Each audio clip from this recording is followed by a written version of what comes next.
अस्सलामुअलैकुम नाज़रीन, आपको ताज़ा तरीन खबर से आगाह करते चलें। पेट्रोलियम मसनूआत की कीमतों में बड़ी कमी।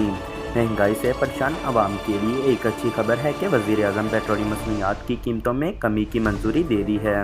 वज़ीर आज़म शहबाज शरीफ ने पेट्रोल की कीमत में बड़ी कमी कर दी। ओगरा की जानिब से भेजी गई समरी पर पेट्रोल की कीमत में 15 रुपये 29 पैसे फ़ी लीटर कमी की गई है, जिसके बाद पेट्रोल की फ़ी लीटर कीमत 273 रुपये 10 पैसे हो गई। हाई स्पीड डीजल 7 रुपये 88 पैसे तक की कमी के बाद फ़ी लीटर कीमत 274 रुपये 8 पैसे हो गई। लाइट डीजल की कीमत में 7 रुपये 54 पैसे फ़ी लीटर तक की कमी की गई है, जिसके बाद लाइट डीजल फ़ी लीटर कीमत 161 रुपये 17 पैसे मुकर्रर की गई है।